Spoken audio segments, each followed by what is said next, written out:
Detroit-based company storing a highly controversial coal-based byproduct is facing an uphill battle this morning. You may remember the huge piles of coke breeze being stored by the Detroit River. Yeah, the storage of the byproduct made headlines after it was feared that it could cause major health problems. Well, this morning, the owner of the site where the stuff is being stored, he wants his permit renewed. 7 Action News reporter Nima Shafay joins us now live in Detroit with a look at this battle. Nima?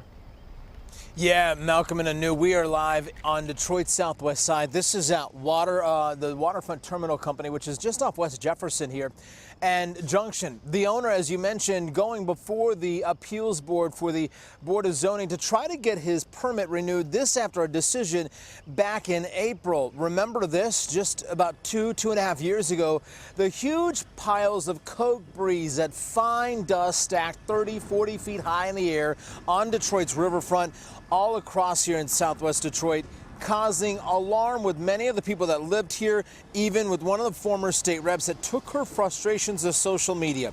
These huge piles of what looks like black dust sticking out like a sore thumb on Detroit's riverfront. The particles that make up these huge piles are so fine that many believe it could cause health problems.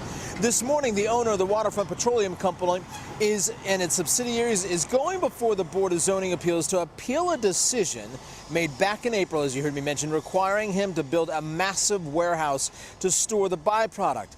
The owner's attorney says this area has had problems with pollution for years.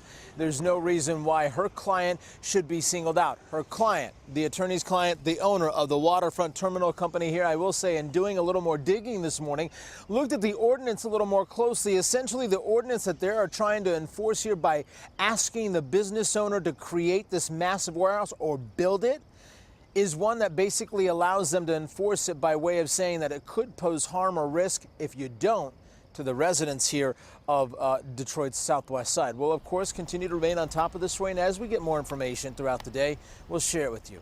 We're live this morning in Detroit. I'm Nima Shafay, 7 Action News.